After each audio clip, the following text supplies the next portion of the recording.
Hi నమస్కారం అండి. నా పేరు Hasini Rachapudi. Welcome to Hasini Rachapudi channel. ఈరోజు బియ్యంతో మనం పరమాన్నం లేదా బియ్యం పాయసం ఎలా తయారు చేయాలో చూద్దామండి. మనం చిన్నప్పుడు మన అమ్మలు పల్లెటూళ్ళలో మనకు ఈ పరమాన్నము లేదా బియ్యం పాయసం తయారు చేసి పెట్టేవాళ్ళండి. అప్పుడు మనం ఎంతో ఇష్టంగా తినేవాళ్ళం. ఇప్పుడు కూడా మన పిల్లలకు ఆ పల్లెటూరి వంటను తయారు చేసి పిల్లల చేత తినిపిద్దామండి. ఒక గ్లాస్ బెల్లం తీసుకోండి, ఒక గ్లాస్ బియ్యం తీసుకోండి. ఆ బెల్లం ఎంత తీసుకున్నారో గ్లాస్ బియ్యం తీసుకోండి. కొన్ని కొబ్బరి ముక్కలు, 3 యాలకులు, కొన్ని జీడిపప్పు పలుకులు, ఒక గ్లాస్ పాలు, ఇవన్నీ తీసుకొని కొంచెం నెయ్యి, 2 టేబుల్ స్పూన్ల నెయ్యి తీసుకోండి. గ్లాస్ బియ్యాన్ని ముందుగా కుక్కర్లో వేసుకొని బాగా కడగండి. కడిగిన తర్వాత ఒక గ్లాసుకు 3 గ్లాసులు వాటర్ పోయండి. 3 గ్లాసులు వాటర్ పోసిన తర్వాత స్టవ్ వెలిగించేసి కుక్కర్ను స్టవ్ పైన పెట్టేసేయండి.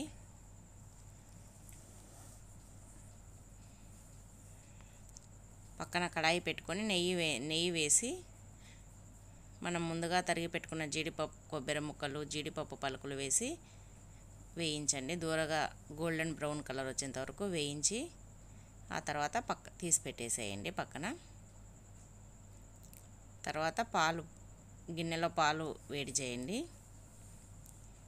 ఇది కుక్కర్ 3 విజిల్లు వచ్చేంత వరకు పెట్టేసేయండి. అలాగే తర్వాత నేను ఇది బెల్లము కాంచి ఏదన్నా వేడి చేసి పెట్టినానండి. తర్వాత ఈ రోట్లో 3 యాలకులు వేసి మెత్తగా దంచుతున్నానండి.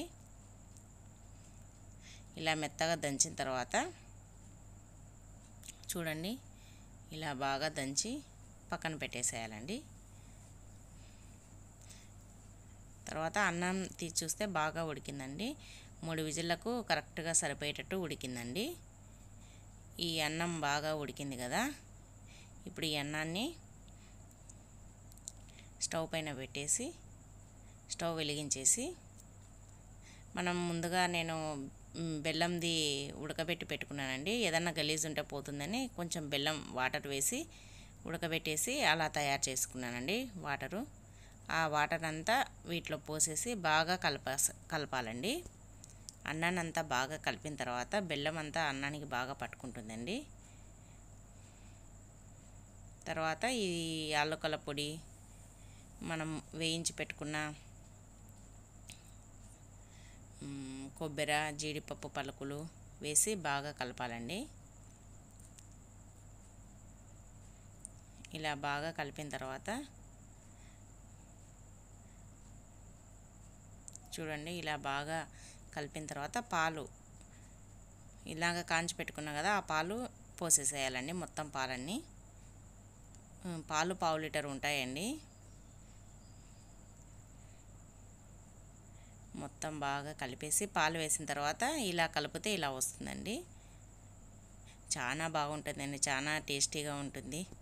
ఒకసారి ట్రై చేయండి. ఇలా బాగా కలిపిన తర్వాత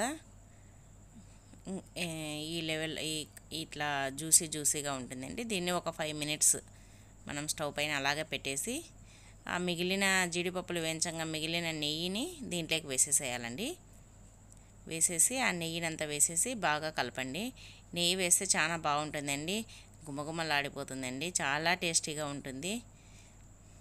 ఒకసారి ట్రై చేయండి. మీరు కూడా ఒకసారి ట్రై చేసి నాకు కూడా చెప్పండి. చూడండి, ఒక 4-5 మినిట్స్ తర్వాత ఇలా వస్తుందండి.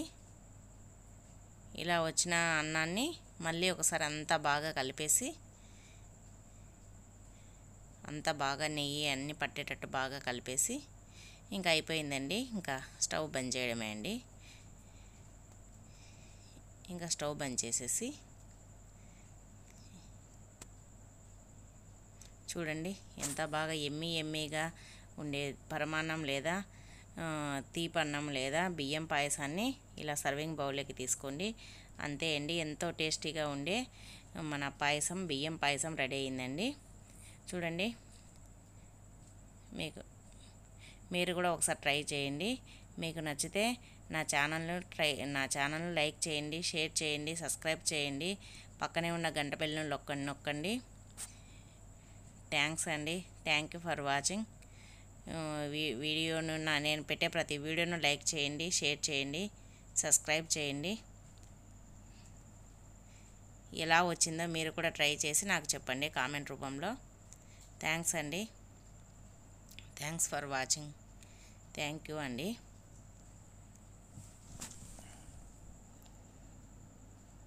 ఇలా అందరికీ సర్వ్ చేశానండి. చాలా బాగుందండి. థ్యాంక్ యూ ఫర్ వాచింగ్ అండి. ఈ వీడియో చూసినందుకు థ్యాంక్స్ అండి.